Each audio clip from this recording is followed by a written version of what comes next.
é um manifesto político, é um manifesto físico da nossa presentificação no ato, é uma manifestação do nosso desejo de caminhar juntos, porque decidimos olhar para o lugar e seguir juntos. Poderíamos fazer só, poderíamos ter optado, vai você, vai eu, vai um, mas optamos em fazer juntos.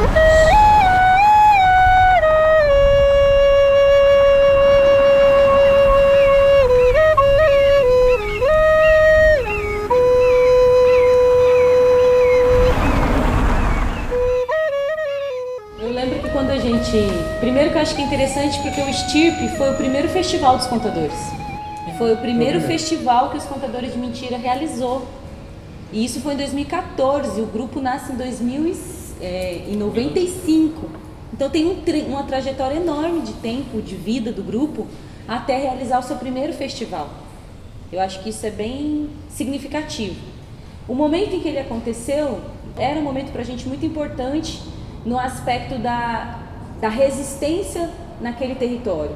A gente tinha sofrido uma ação arbitrária do fechamento da nossa sede e estávamos passando por essa indignação ainda. O espaço já estava aberto, a gente abriu a nossa sede, a gente alugou o espaço e entrou na sede em 2012.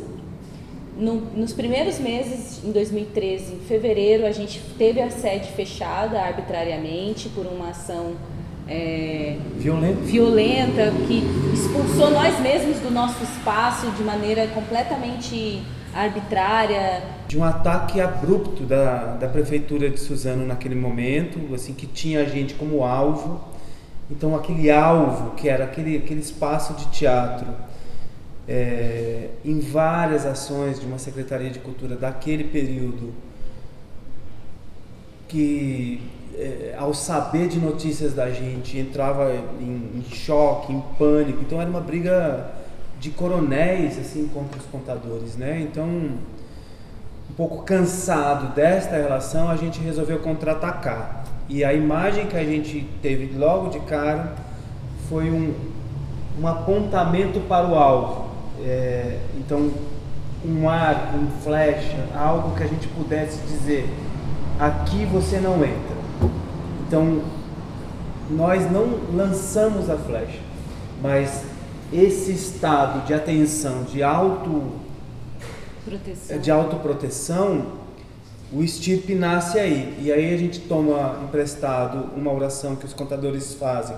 Nós somos os Contadores de Mentira, uma trupe formada pela pior estirpe das estirpes ruins, e ao mesmo tempo um sentimento de que era hora de extirpar a estirpe da qual éramos, né, de uma diversidade cultural, e ao mesmo tempo extirpar esse tipo de ação política coronelizada, bairrista, em que a gente queria falar: não, cidade, não. E aí você pensa, né, como isso reflete ou refletia o momento do grupo, né, o momento que o grupo estava vivendo na época do primeiro festival. E aí o próprio nome do festival, Estirpe, de extirpar ou de estirpe familiar, ou raça, ou tipo de pessoa que você é, enfim, surge, né, como materialização desse momento que o grupo vivia. O estirpe de ser um coletivo, o estirpe de extirpar, e aí a proposição de colocar entre parênteses e colocar um S, e colocar uma barra, e colocar um X, e isso ser uma palavra única. E depois o complemento, que é encontro para celebração e rito. Existia o questionamento do grupo assim: qual é a nossa pergunta? Qual é a nossa questão nesse momento? Entendeu? O que nos está impactando? Exato. E então criamos um ritual de assentamento, em que a gente colocou 2 caminhões de terra na rua a qual estava a sede do Teatro Contadores de Mentira naquele momento, e durante o festival construímos a base de uma cabana feita de madeira, de pau, tinha palha, madeira, de pontaletes. Ali construímos, fizemos de palha, madeira, e durante o festival inserções e performances dos artistas que vinham e construíam aquela casa simbolicamente com a gente. Naquele festival a gente fez esse ritual de assentamento, um ritual de demarcação em que a gente colocou imagens do estirpe por toda a cidade, em postes, em pequenos lugares secretos, ocupando as vias públicas, e alguns banquetes, porque os contadores e a comida e toda essa relação do como a gente cria essa cerimônia, como a gente celebra o teatro, que foram cruzando, né? Então a gente naquele ano assou um carneiro, porque um dos temas era a carne, o corpo, o sacrifício. Então a gente vai olhar esse tema da carne, do próprio corpo em sacrifício. Então a gente tem como elemento o animal, e o animal corpo, o animal atuação, né? Então,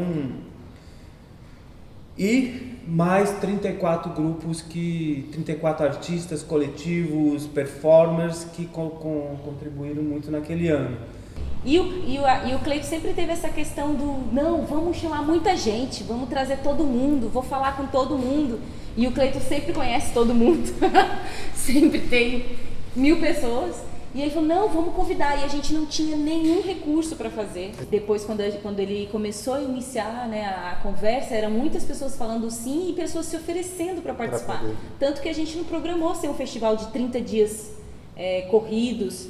A princípio não era essa ideia, e nem ter tantas atrações. Companhias emblemáticas e companhias da periferia, e companhias emblemáticas da periferia. Então, toda esta relação de defesa de um território foi um ato celebrativo, e o primeiro estirpe foram 30 dias. Né? Quase 30 dias, foi mais de 30 dias. Né?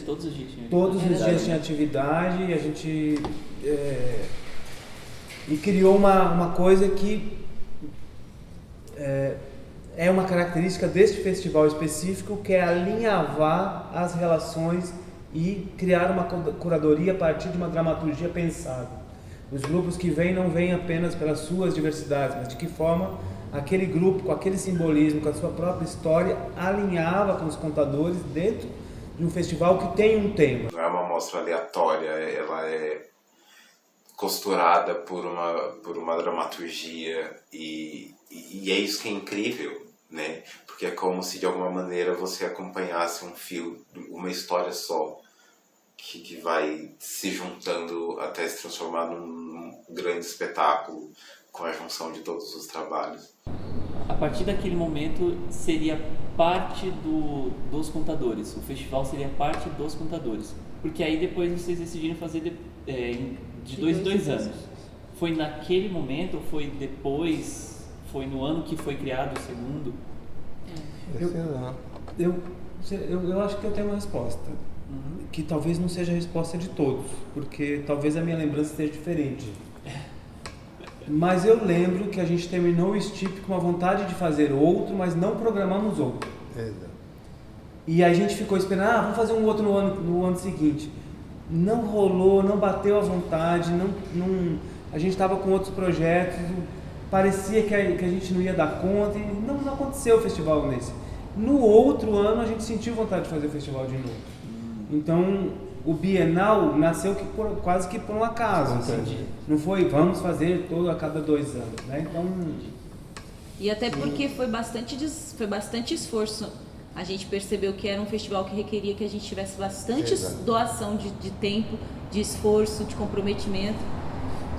E é engraçado, quando eu penso nisso hoje, eu acho que a elaboração do estirpe meio que parece que nos azeitou enquanto grupo para o que ia vir dali em diante, sabe? Assim, a nível de o montante das coisas, o tamanho das coisas, entendeu? Porque quando a gente olha para trás, o nosso cotidiano acabou sendo nesse, sabe? Para fazer as coisas acontecerem.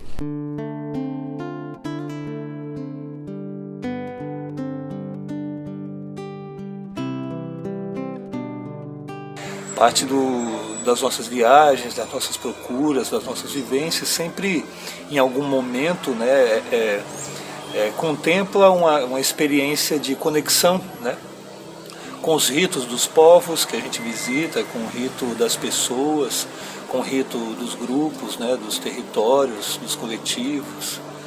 E nessa construção a gente acaba desenvolvendo no profundo, né, esse olhar que a gente aplica no teatro e que me alimenta de forma muito particular uma cosmovisão um pouco mais abrangente, né? A gente quis, e eu acho que a gente conseguiu fazer jus ao nome do festival, Encontro para Celebração e Rito.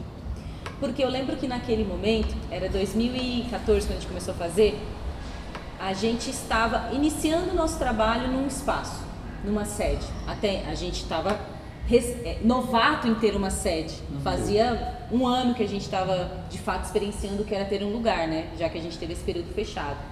E também estávamos como grupo numa configuração recente também, porque a gente tinha passado por uma mudança de algumas pessoas tinham saído, outras pessoas estavam recém chegando, outras pessoas já estavam há mais tempo. Então tinha ali uma relação de continuidade que estava sendo estabelecida e também de aprendizado.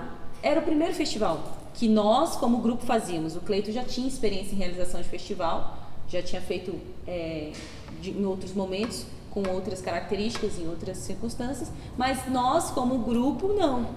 Então isso também tinha uma relação de aprendizado. E essa coisa, eu lembro que quando foi em 2013, no final do ano, a gente começou a estipular a nossa rotina de trabalho no espaço, de treinamento, e o Cleito estava começando a desenvolver o conceito e a tese de metáfora, rito e celebração. Ele estava explorando mais esse conceito e trazendo para a gente. Eu lembro que era, não sei se me falha a memória, mas foi ali que a gente começou a falar mais sobre esse tema que o Cleito estava trazendo, de conceitualizar. Agora o trabalho, assim, bom, gente, estou começando a pensar aqui que o trabalho dos contadores tem desembocado nisso. Essa é a nossa tese como grupo, muito, né, baseada na metáfora, no rito e na celebração. Entendeu? Tem uma palavra que nasce no Stipe que é a apoteose. A ideia de que a apoteose, o grande momento do carnaval está naquela avenida e tem que ser um grande ato do Brasil, por exemplo, o carnaval, estou dizendo o nosso, mas sim. Então a apoteose, a gente queria que fosse de fato apoteótico, gigantesco, que fosse grande o festival. Então nasce aí nesse aí também, né? E eu acho que também assim, que é aquilo que a Dani tinha colocado antes, que é um festival com uma curadoria. Não faria muito sentido, vamos abrir um edital, justamente por causa dessa dramaturgia, não é? Ela digamos, nos faz ver quem viria, né? Com o que viria, né? Sim. Então eu acho que isso também é importante. Muito lindo de se acontecer. E dos ritos, todas as circunstâncias, elas são bastante fortes e marcam muito. Mas eu vou dizer daquele rito que fizemos, que queimamos a casa em rua, tudo. A arte, ela é muito latente no grupo, né?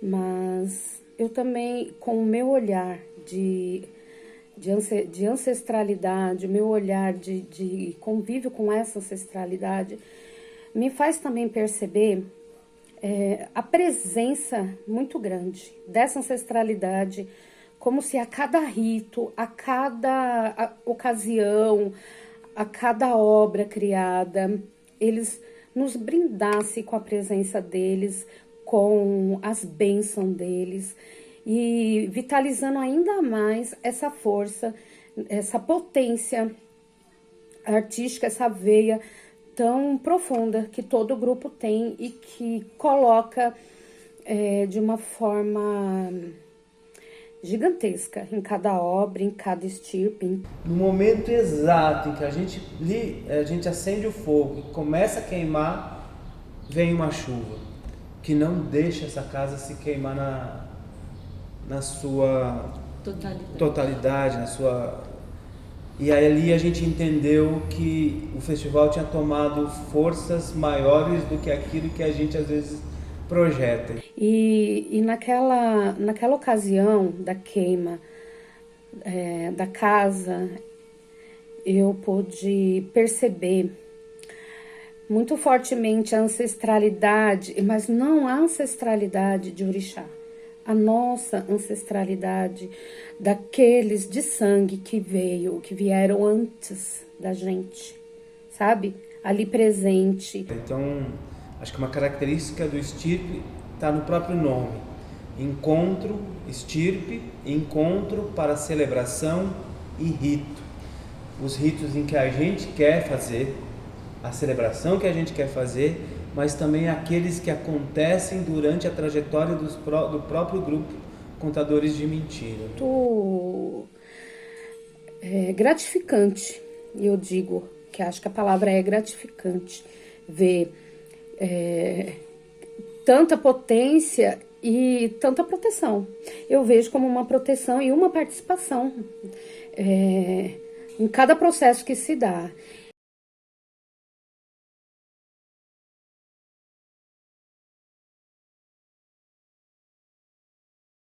Começava um movimento nos contadores que era uma espécie de cansaço da maneira em que a gente vinha sendo tratado ao longo dos anos nessa cidade e continua sendo tratado nesta cidade pelas políticas públicas. Sim. Um certo cansaço de gastar energia, de gastar dinheiro, de investir em todo um sonho que é permanecer fora do território centro e ficar fora das grandes capitais, mas a cidade, a gente fazia uma pergunta, a cidade sabe que a gente está fazendo esse movimento? Então a gente ficou perguntando, fizemos incursões, já começava a bater na nossa cabeça a ideia de que a gente sairia de Suzano, de que Suzano não estava nos dando condições de trabalho, de sobrevivência. Então fizemos uma pergunta para nós mesmos naquele momento, que era, nós vamos ficar nessa cidade? Essa cidade é por onde a gente vai manter a nossa ilha aqui? Nossas raízes estão aqui? E fizemos perguntas sobre raízes. Vale a pena manter essa grande raiz aqui numa cidade que parece que a terra está árida, inóspita? E não estou falando do povo dessa cidade, mas da forma como ela se organiza para que tenha possibilidades para um grupo de teatro se manter vivo, comendo. Então a pergunta é, vamos embora de barco ou mantemos firme essa árvore? A imagem do festival foi amarrar um barco a esta árvore. E durante todo o festival, o grupo também passava por transformações internas. A gente tem, o aqui ficamos ou daqui nos vamos, que é quando o grupo cogitou, assim, e a gente conversou isso de verdade, tipo, sério. Inclusive chegamos a visitar outras cidades, aliás, é uma cidade linda, mas refletia a busca por ambientes menos hostis. Então a gente amarrou e falou assim, mas também a gente vai para onde? Porque dentro da cidade de Suzano o grupo sofreu, né, e ainda sofre diversos ataques, né, pelo posicionamento político, pela militância, pelo tempo de existência e a opção de ficar na cidade e todas essas coisas, né? Além disso tudo, os trabalhos que os contadores de mentira realizam no palco, na cena, trazem assuntos, trazem temáticas bem importantes para essa situação, para esse momento que nós vivemos aqui na América. A resposta do fim do festival foi: ok, solta esse barco, deixa ele embora, e essa árvore cheia de raízes, na verdade, é uma ilha que flutua, de novo. Agora que eu lembrei disso. Eu ia te falar isso. As Ilhas Flutuantes, que é um outro livro do Eugênio Barba, nos coloca como como... E eu não tinha pensado nisso. Eu ia te falar isso, que a gente falou muito sobre isso. E o que os contadores são? Uma árvore cheia de raízes e uma terra sólida, mas essa terra é uma ilha flutuante, que é capaz de sair ir para onde quiser e voltar para o seu território. Uma coisa, porque quando fala nessa questão da pergunta da gente continuar aqui, que era uma coisa que a gente já tinha colocado em ação. A gente foi para outros lugares para poder ver a cidade, para ver espaço, a gente chegou a fazer isso. Você entendeu? Porque a gente estava achando que estávamos no limite em relação a como a cidade nos atendia, nos recebia, nos abarcava, né? E aí me veio essa cabeça assim, de que a gente já tinha realmente realizado atos concretos pensando nisso, na possibilidade dessa mudança, exatamente. E eu acho que quando o festival ele se efetiva, ele nos coloca realmente, acho que em movimento. Que aquilo que a gente pensava, a gente tira daqui e a gente vai para lá, não. É daqui que a gente vai continuar se movendo e saindo. Porque os grupos que vinham, era tanta generosidade quando eles chegavam de manhã e a gente fazia aquela comida ali todo mundo junto e a gente comia tudo junto, no mesmo lugar que estava montando o cenário, que era no mesmo lugar que ia apresentar. Alguns dos nossos aprendizes vinham voluntariamente para colaborar naquilo, e aí era pensar, vai ter mais uma pessoa, a gente tem que improvisar mais um pouco de comida. E também tinha essa relação precária de manter, mas era tanta efervescência quando chegava à noite e o espetáculo acontecia, que era tanta nutrição. E acho que a resposta dessa pergunta desse ano também veio com a firmeza dessas pessoas que vieram. Porque a gente estava, como o Samuel falou, a gente estava muito decidido a sair da cidade, depois de tantos anos. Mas é interessante pensar também no como o Stirpe ele vai se construindo também, né, durante. E ainda que tenha dramaturgia, ainda que tenha um roteiro pré-estabelecido, ainda que se componha a partir dos grupos que vão participar, ele tem essa característica, né, de se quase que se configurar uma obra, de se complementando como uma obra de fato, né, a partir do olhar do outro também, porque isso, né, a gente fala sobre isso nas obras, né, que é como o espectador ele também vai completando a história, vai criando sua própria dramaturgia a partir daquilo que ele está vendo. Acho que o Stirpe tem essa característica.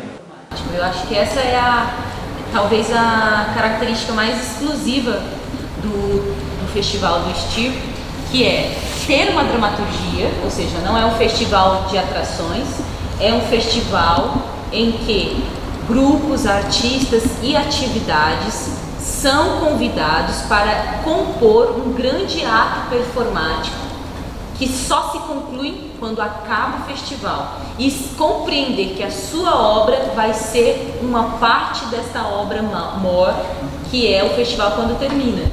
Então a experiência de assistir como espectador o Stirpe é uma experiência de você ir descobrindo, degustando a obra, quase que como em capítulos. Você assiste um pouco da obra a cada dia, um pouco do que vai ser a cada dia, e vai formando, e vai participando, porque quando você vê, você está no espetáculo, quando você vê, você está no banquete, quando você vê, você está participando do rito, quando você vê, você está na ciranda, você está na roda, você está comendo junto. Então é um ato performático que no fim, todo mundo que vem como artista ou como público é performer. Nos projetos dos contadores, que é uma certa egrégora, uma evocação, sabe? Que o nome chama, que o evento chama, que nossos desejos chamam. E quando acontecem os Stirpes, são como demarcações do tempo, assim.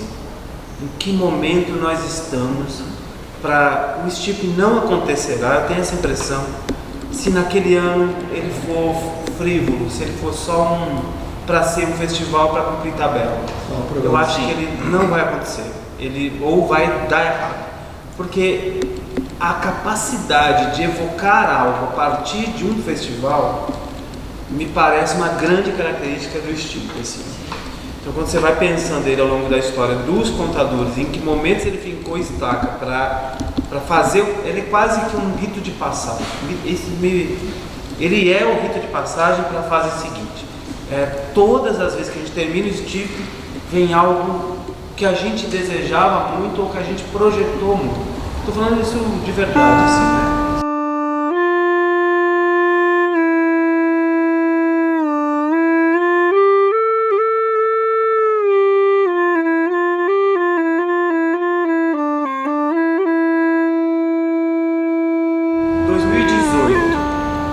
Hora de fechar a casa.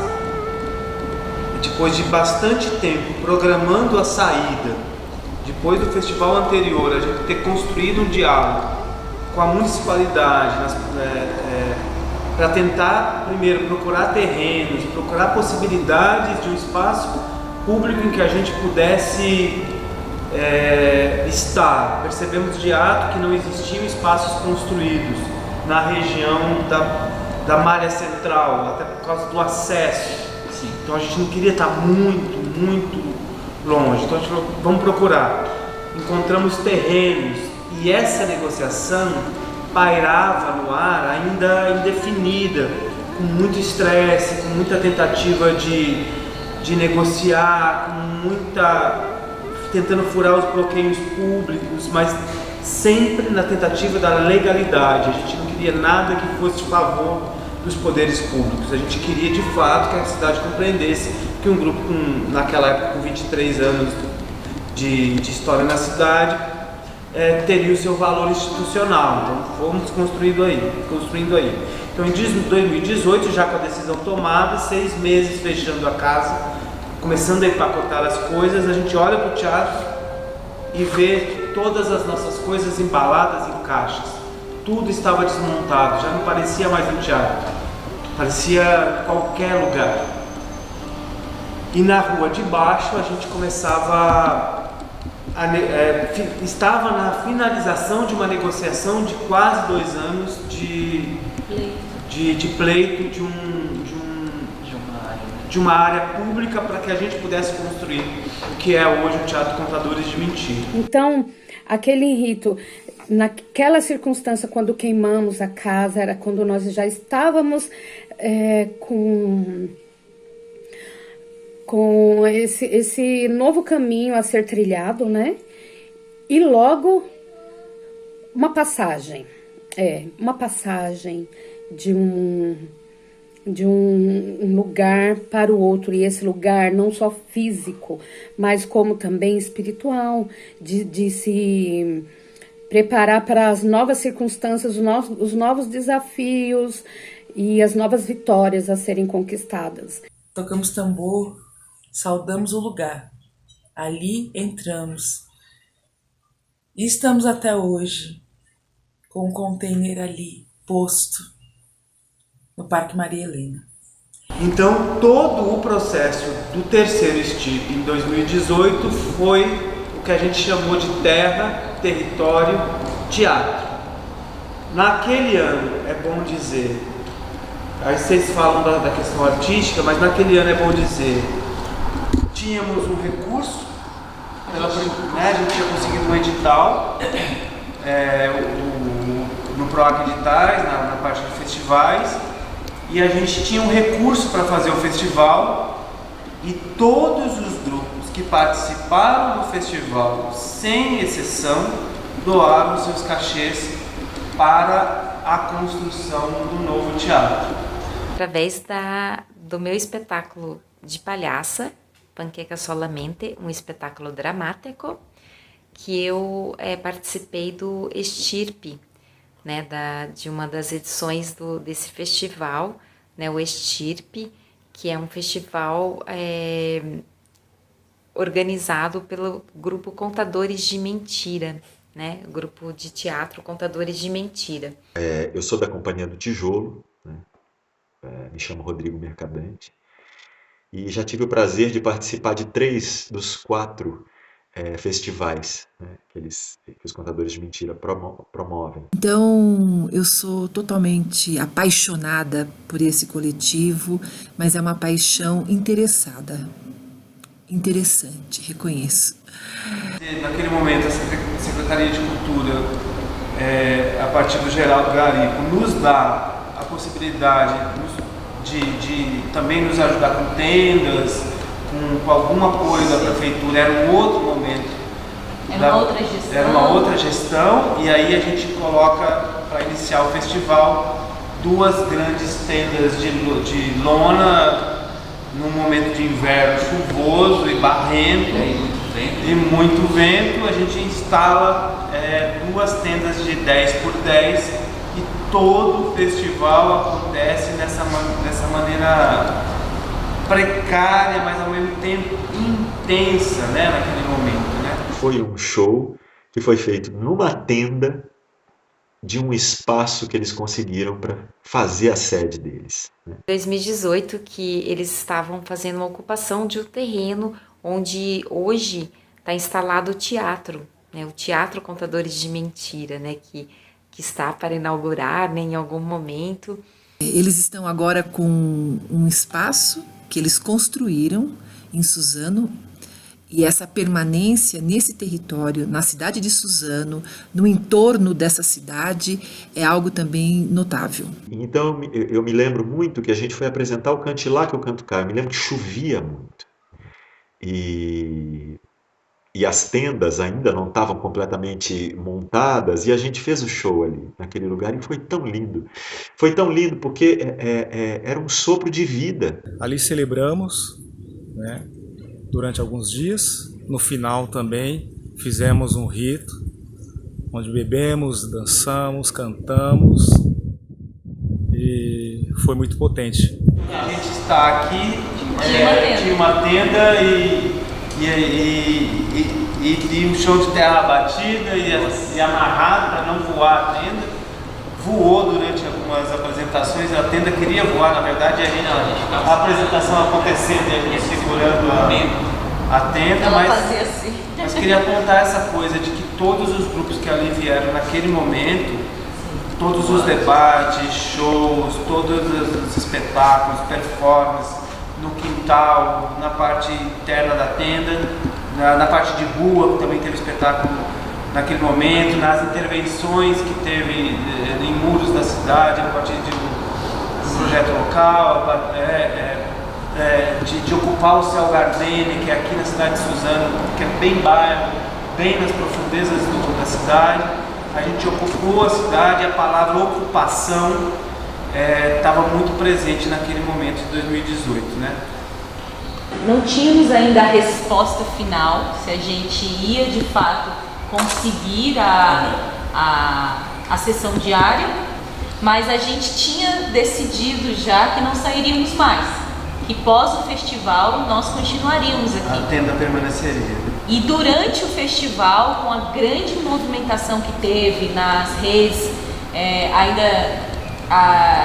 as redes sociais não eram o que é hoje, né? Ainda tinha um outro jeito, mas foi uma grande movimentação.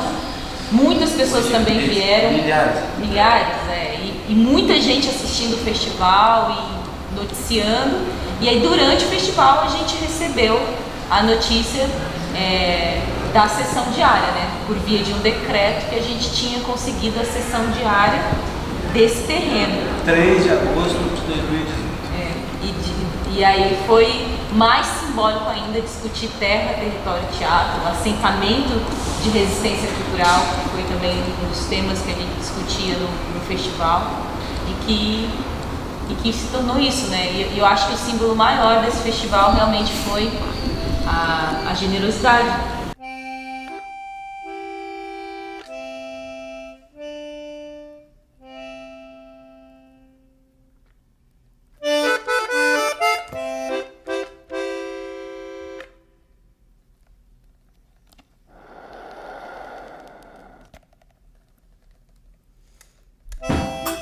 Esse é a lembrança mais forte que me fica desse festival.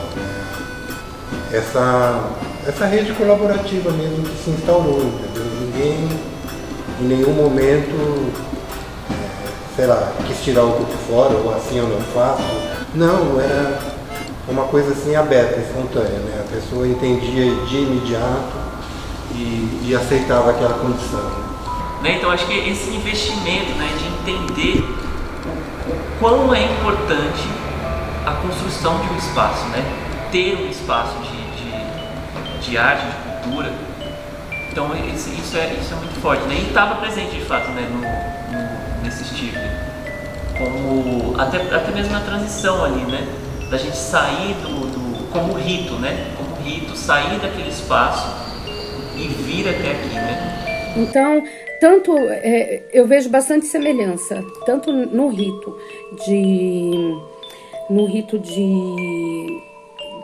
da queima da casa, naquela ocasião, como no rito de quando entramos lá no terreno onde nós estamos hoje. Foram as mesmas energias, as energias que nos imprimiram, que nos empurraram. Quando a gente chega numa terra como essa aqui, você percebe que ela tem a sua antiguidade, a sua força, suas árvores muito antigas. Imagina nesse mundo, essa outra dimensão, né? Você chegar um bando de artistas já construindo uma tenda, quanto de energia você está revirando ali, né? Então você já está enterrando um símbolo, você já está fincando estacas. Então todo esse processo do Stipe também foi pedir licença para entrar neste lugar, né? Então, e um lugar de raízes profundas. Literalmente, né? De novo, tiver no terreno vai poder constatar. São árvores muito antigas, né? Então, quando você fala raízes profundas, a gente está entrando em algo que estava na cidade antes da gente pensar em estar na cidade. Então, essas raízes que cruzam e começar a fazer esse teatro, construir o teatro, mas aquele festival estava dizendo, olha, vamos pedir licença. Isso é um olhar muito particular meu, é como se fosse uma redoma de proteção, é como eu vejo. Em ambas circunstâncias, eu sinto que foram as nossas ancestralidades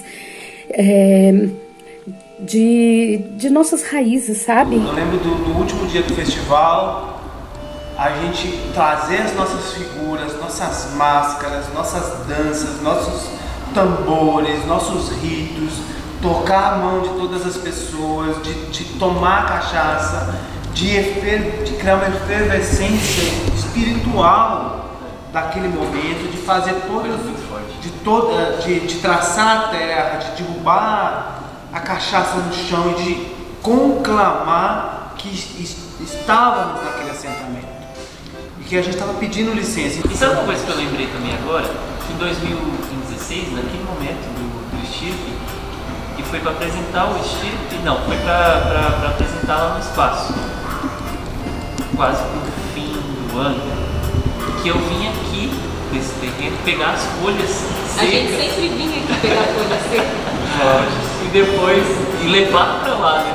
A gente pegava a folha seca aqui no quintal e levava para o outro espaço. Isso é uma conexão simbólica, esse né? Esse espaço já alimentava o nosso teatro. A gente folhas, eram folhas, mas já eram cênicas para nós. Já era um espaço de...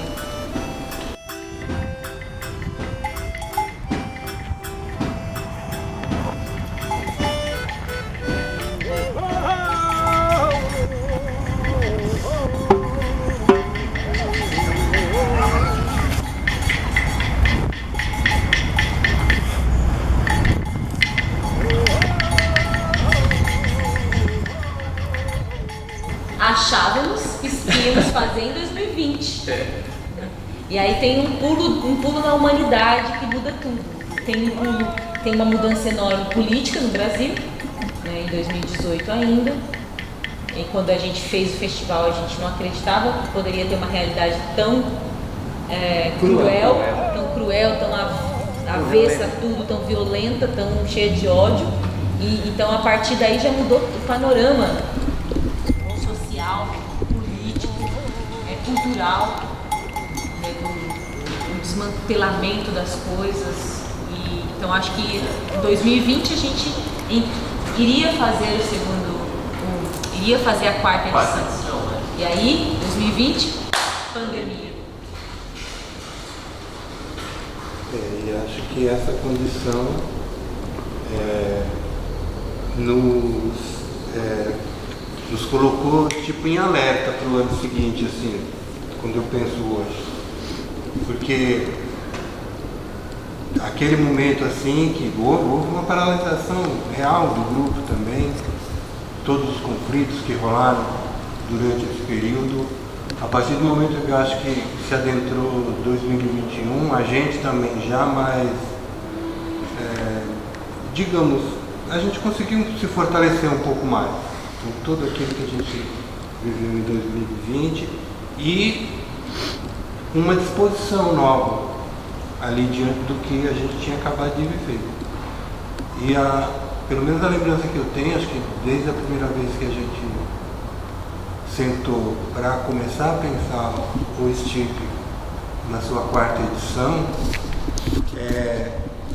existia, acho que em nós mesmo, acho que um pouco aquilo que o Cleito falou, de como é que a gente pode também aproveitar esse lado virtual que se passou a encarar o teatro. Foi a única maneira que houve para que as pessoas continuassem, né? Podendo produzir alguma coisa.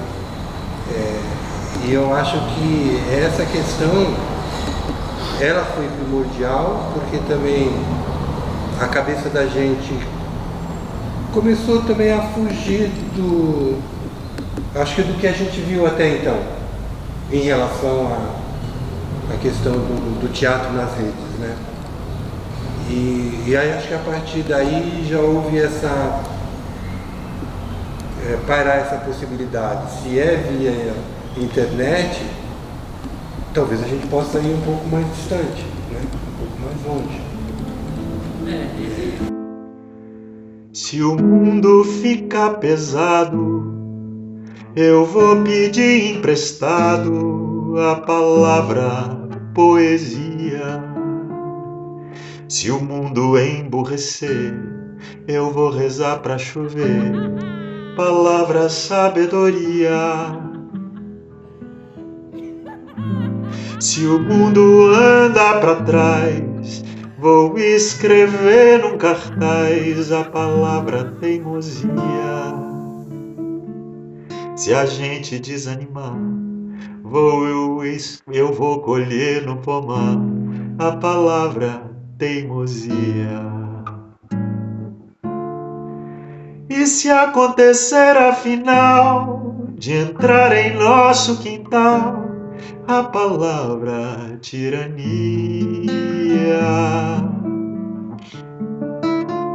pegue o tambor e o ganzá, vamos pra rua gritar a palavra utopia.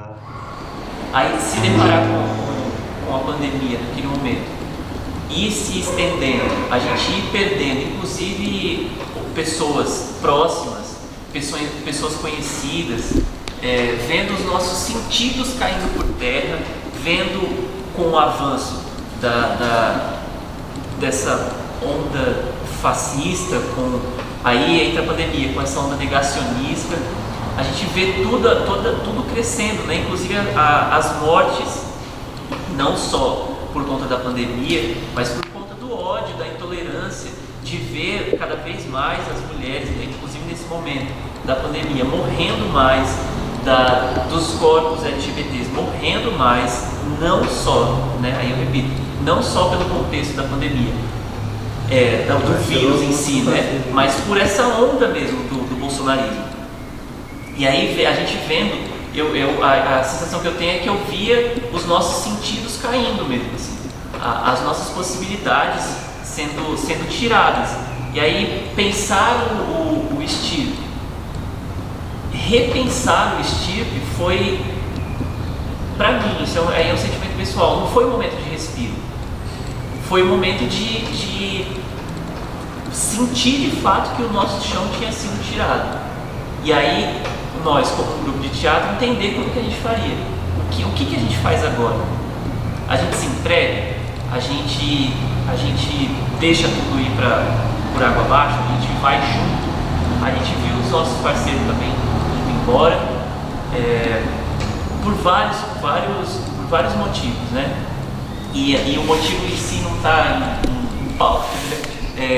Estavam indo, estavam se afastando, os nossos parceiros deixando de fazer os seus trabalhos, deixando as suas casas, as casas perdendo, e aí nesse momento a gente, enquanto praticamente todos os nossos parceiros perdiam as suas casas, inclusive davam as suas coisas para nós construir a nossa casa comum, foi todo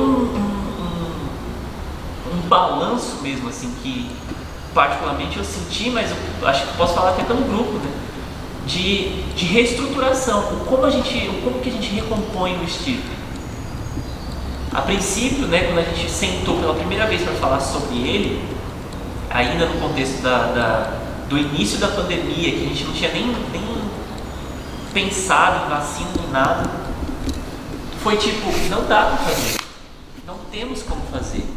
O STIRP é um encontro para celebração e rito, nós não podemos fazer. E aí, pulando para esse momento de quando a gente decide fazer o STIRP,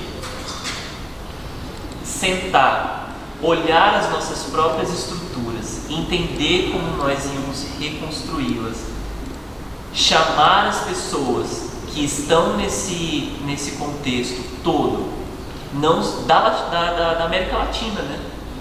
Do mundo, mas da América Latina, falando especificamente, por conta dessa onda mesmo fascista, né, de direita.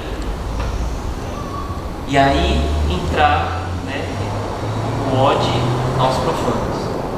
Depois de muita reflexão, a gente chegou a 3 temas: corpo ausente, preservação dos sentidos e ódio aos profanos. Vários símbolos estiveram no porquê a gente escolheu a palavra corpo ausente. Pandemia. Os corpos desapareceram, milhões. É como se você olhasse uma imagem assim, aquele corpo não existe mais, desapareceram da terra. Estes corpos não existem mais. A gente vê isso em filmes de super-herói, quando eles desintegram, desaparecem. O próprio processo interno do nosso corpo ausente ao nosso trabalho. O nosso trabalho não permitia o corpo. E todo esse processo que a humanidade vive, psiquiátrico, tipo um corpo que não está em movimento, e o impacto que isso acontece. A gente pensa no corpo ausente de quem vai, mas e o corpo ausente de quem fica? E o corpo ausente da minha sobrinha que não conseguia ir para a escola e cresceu 1 ano sem saber o que era sociedade, sem entender em que a virtualidade era a única referência dela. E o corpo ausente do próprio processo interno que uma pandemia causa, que é ver os seus parceiros também ir embora. Porque a vida é assim, um grupo de teatro também é assim, pessoas precisam ir embora, e aquele corpo presente de menos de 6 meses atrás agora é um corpo ausente. Não está presente naquilo que você vai projetar para o futuro. Então, a vontade de viver, algumas vezes ela se esvaiu, mas todo o tempo a gente se perguntava nas virtualidades qual era o nosso papel como contadores de mentira. Vou pegar um pouco o gancho do Samuel, ainda no corpo ausente, que foi entender que a gente não tinha nada a ver com a onda que já se adaptava e muito bem, que o teatro e as artes fazem isso muito bem, que é ocupar os espaços. Em tempos de guerra elas ocupam porões, ocupam possibilidades de fazer teatro, elas criam saídas aqui e ali, e a gente numa pandemia estava falando assim, qual é a nossa saída? e a saída é totalmente virtual. O capital já cria meios, já começa a vender ingressos, aí a gente já começa a comprar coisas, e os espetáculos já começam a ser grandiosos, aí já vem uma equipe de vídeo, e a gente vai aprendendo aquele processo assim, em 6 meses a gente teve que aprender um novo planeta. E só foi, embora a gente tivesse tido algumas inserções e experiências em vídeo, o grande entendimento dessa virtualidade como um espaço de criatividade e de representação e de possibilidades de que o teatro também pode ocupar esse lugar e abraçar a surpresa, o inimaginável, também trouxe aos contadores uma espécie de capacidade de olhar distante muito maior através da virtualidade. E aí o corpo ausente, justamente no festival, passa a conectar com corpos presentes em vários pontos, em vários países, né?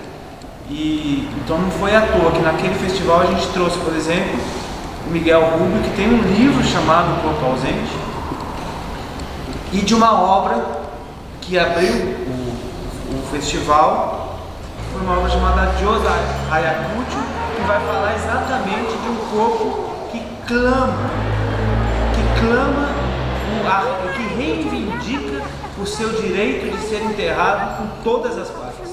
No momento em que o país tratou uma cova coletiva, uma vala comum, tratou seus corpos numa vala comum, uma obra emblemática. Estou citando essa obra em especial porque ela foi uma posição da curadoria de falar, vamos convidar esta obra, porque a Jose Ayacucho fala de uma obra de 40 anos que fala do momento ali da ditadura peruana, né, e desse corpo ali em Ayacucho que vai falar assim, olha, senhor presidente, eu exijo o meu corpo de volta. Eu exijo que as partes do meu corpo sejam enterradas, porque eu quero ter o direito ao enterro, a uma morte digna. E é esse o estípio do corpo ausente, né? Nesse momento, quando nasce esse primeiro símbolo, né? Muito potente quando você pensa no que está acontecendo no planeta.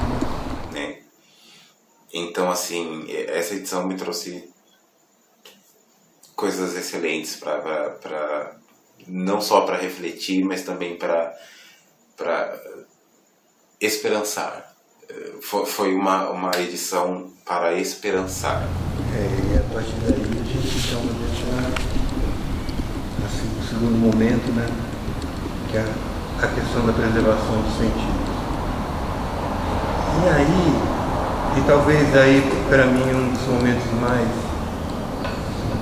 significantes foi muito aquela palestra da Tishi. Acho que ela trouxe questões ali muito profundas em relação a esse, como é que a gente preserva, o que é que a gente quer preservar. Tem coisa que a gente tem que jogar fora, né? E eu acho que esse alerta que continha aí o segundo momento do festival, ele é essencial para esse momento, porque tudo se fragilizou.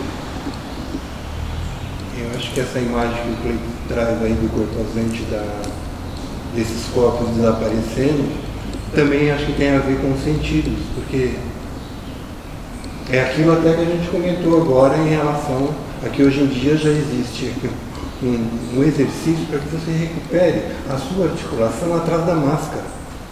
Então, foram muitas coisas que foram perdidas, né?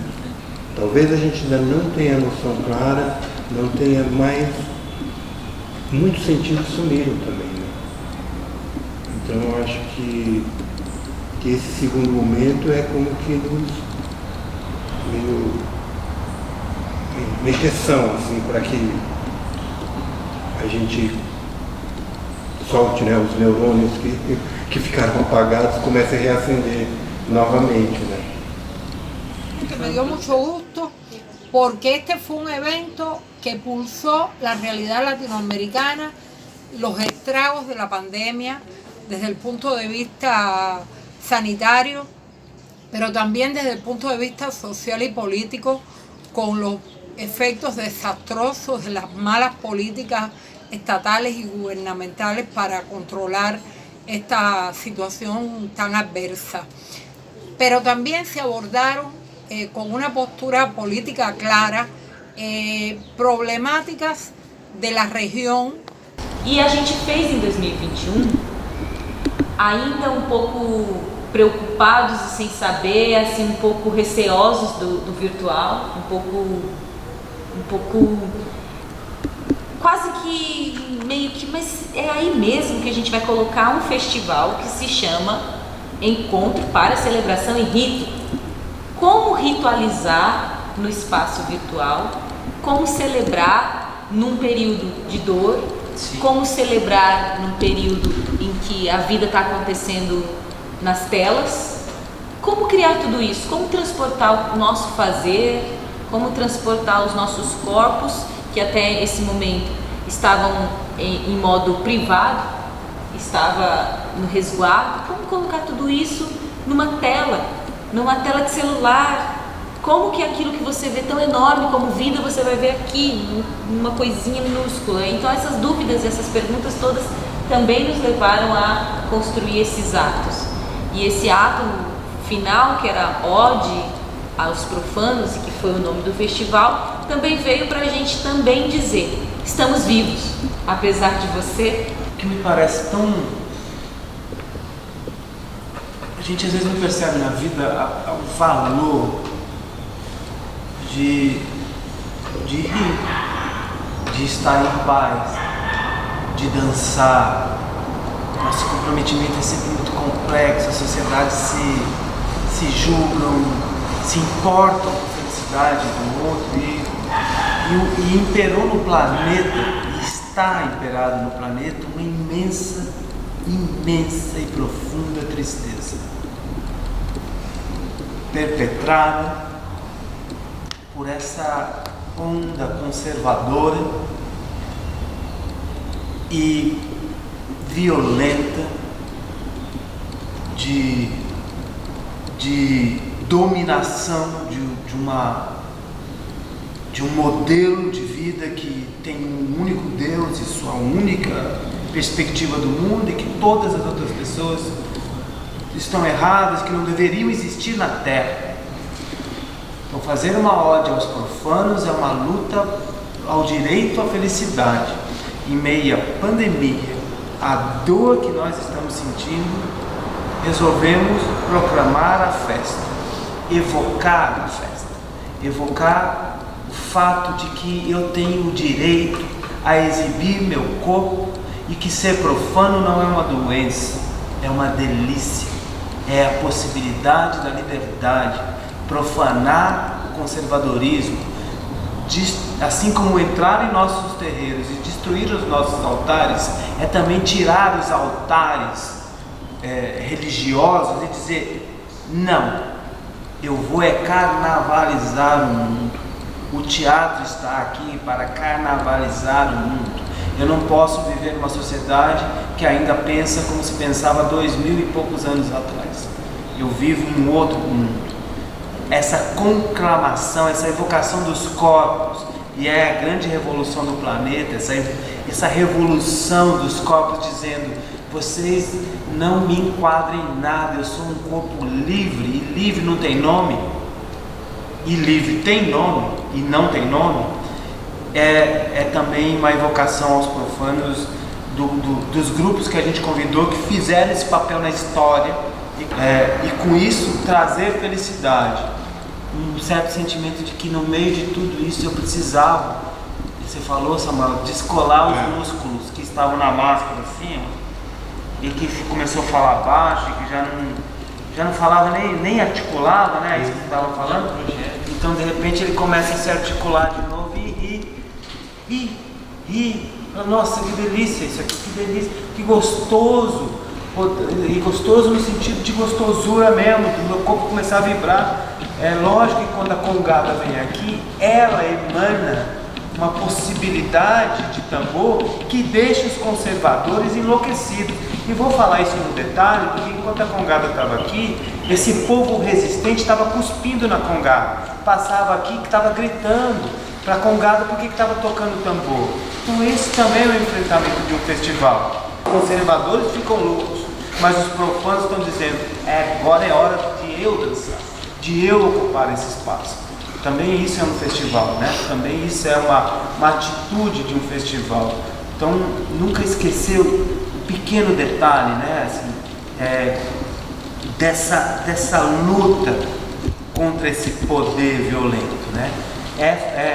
A gente sempre diz que enquanto os reis estão em seus carros alegóricos, nós estamos aqui, ó, olhando essas cagadas todas, mas assim, da merda a gente faz fertilização, a gente cria outra coisa, a gente está gerando outro tipo de relação. Então também esse tipo percorreu aí, né? Assim, nessa evocação à liberdade. Né? Quanto é grande e suprema a natureza. Olha, vocês que estão em casa aí, aplaudam por favor, porque na cantoria, né, um verso desse já era para todo mundo ter se levantado e ser apoteose. Vamos lá, vamos ver, caneca. Não, acho que esse é o momento, né, a gente falar também como seria o grande rito, a celebração em si, né, como a gente poderia transformar de alguma forma, né, um rito, né, para esse momento que a gente está vivendo, com a privação dos nossos corpos, com a privação dos vários sentidos, com a privação da relação, como que a gente poderia transformar algo em rito. E acho que foi unânime, né, como a gente poderia, qual que seria o ponto de partida, né, que aí sim era essa, não era nem uma homenagem, né, era uma... Em memória. Um ato performático, teatral, em memória às vítimas da Covid-19. E dentro das propostas, eu que sou uma pessoa de caminhada, né, que eu gosto muito do caminho, eu propus uma caminhada de mais de 800 mil passos, né, para as quase 600 mil pessoas na época que tinham falecido, né? Hoje já passou esse número de 600 mil. No momento aí que estava todo mundo, foi de comum acordo que seria realmente um ato maravilhoso, né? Tanto no campo simbólico do sacrifício humano, né? Porque caminhar está muito relacionado às questões religiosas, né? Dos romeiros, né? Y a mí en particular me gustó mucho el material audiovisual llamado Rito Pasos para quien partió, que fue un exquisito, un extraordinario trabajo en 3 capítulos que hicieron los miembros de Contadores de Mentira para homenajear a las personas que en Brasil murieron a causa de la COVID. O grupo de teatro testemunha do seu tempo, é testemunha do quê, né? Um festival que se diz encontro para celebração e rito, faz rito e celebração aqui em tempos pandêmicos, em tempos de morte, em tempo de carnificina e valas comuns. Quais são os grandes ritos em que um grupo de teatro pode colocar o seu corpo presente para um corpo ausente? Então, fazer um rito em 7 pessoas, caminhando, cantando, mas sobretudo como um ato silencioso, de alguma forma, mesmo que a gente estivesse cantando, era um ato silencioso. Lembro de uma orientação que foi dada para a gente, que é, no momento da dúvida, olhemos para trás, vejamos o tanto que andamos, e não esqueçamos nunca que cada passo dado é um passo para cada uma das pessoas que se foram. Y fue de verdad ejemplar cómo el arte, la belleza, la teatralidad, la performatividad se pueden poner en función de una acción de esta naturaleza. Pensando nisso, pensando não só no que constrói, no que faz a criação do STIRP, ou do festival, ou dos nossos festivais, do grupo mesmo, né? Nesse momento a gente falou assim, não, nós vamos fazer um rito e nós não vamos criar um vídeo para ser apresentado. Por quê? A gente foi acompanhado, né, por uma equipe de filmagem, e aí a gente fez essa transformação ali do que foi o rito, né, fazer o rito e depois exibi-los, porque ele também compunha a dramaturgia do festival, tendo ali a sua primeira semana, a primeira exibição. Ele foi dividido em 3 partes, tendo a sua primeira exibição como o corpo ausente, depois como a preservação dos sentidos e por último como ode aos profanos. Nessa caminhada, nesse rito, nesse ato, também como um manifesto, né, de dizer, olha, vocês bolsonaristas, vocês que estão ocupando as cadeiras desse governo, não estão olhando para o que está acontecendo, na verdade estão olhando para o que está acontecendo e não estão dando a mínima para o que está acontecendo. Na verdade vocês não acreditam nisso que está acontecendo. Então, milhares de pessoas estão morrendo e vocês fingem que isso não é importante. E para vocês de fato não é importante. E aí, enfim, a gente resolveu fazer o ato, o rito, e com alguém acompanhando para gravar. Então, isso foi um acordo, né? Nós não faríamos absolutamente nada para as câmeras. As câmeras captariam aquilo que nós estaríamos fazendo naquele exato momento, seja por nada. E de fato, praticamente todos os momentos a gente estava apresentando algo, doando alguma performance, alguma entrega pessoal, algum ato simbólico, pessoal ou coletivo, em vários momentos para o nada.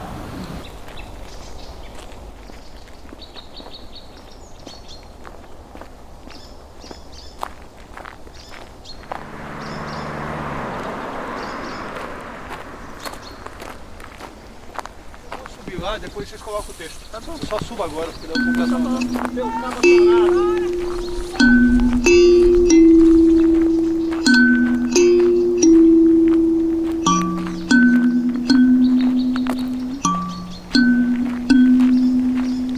Olhando da estrada, o bambuzal forma um arco, um portal, um vasto gramado, a mata e uma casinha ao fundo. E o corpo vibrou junto com essas pessoas, e essa reverberação a gente traz até hoje como experiência. O que posso dizer, basicamente, do último rito do estirpe, do rito do último estirpe, é que eu não voltei mais o mesmo. A forma com que me conecto agora com as mesmas ideias que eu tinha ganharam uma certa clarividência. Quando o Mason trouxe essa proposta de nós sairmos em caminhada, a gente estava em debate o que vamos fazer, como colocar tudo isso num instante. E a gente percebeu, não é possível colocar num instante, isso não vai ser possível ser num instante. E ele falou, vamos caminhar. E a gente pensou, mas como caminhar é uma coisa tão simples do indivíduo? É um ato tão simples, como caminhar? Vamos caminhar. E a gente foi elaborando e chegamos nisso, vamos dar um passo para cada pessoa e vamos rumo à vida. Sim. A gente foi em destino à nascente do Rio Tietê, ou seja, fomos ao destino, ao encontro da vida, no momento que se perde, né? Tanto. E eu acho que esse ato transformou a todos nós. Fazer esse rito, ele quebra muitas paredes, camadas, egos, vaidades do artista. E que nós temos, e que tudo bem, né? E que bom que temos. Mas é importante também se deparar com esses momentos e o estirpe, ele trouxe isso, né? Ele falou, olha, esse ano, então, vocês vão deixar as vaidades de lado, e fazer esse rito a seco. Digo a seco porque nós fizemos teatro para a estrada. Nós não fizemos teatro para os aplausos. Tem uma imagem, no começo da pandemia, e eu vou parar de falar, que para mim foi o meu maior choque do momento que a gente estava vivendo. Ao som de Thriller do Michael Jackson, na Avenida Paulista, em São Paulo, colocaram uma equipe negacionista, bolsonarista, deste governo, colocou caixões na rua e dançou, ridicularizando o fato do fique em casa, do perigo que viria naquela época. O que eu passo agora, que me veio essa imagem, é uma grande vitória contra essa gente. A gente está aqui fazendo um festival, um rito desse tamanho, dizendo, vocês fazem essa coisa aí e nós vamos fazer um rito para as pessoas de fato. Vocês ridicularizam a vida e a gente vai em prol da vida. Então, contra esse modelo é que a gente está aqui. E aí essa coisa que os contadores têm, né?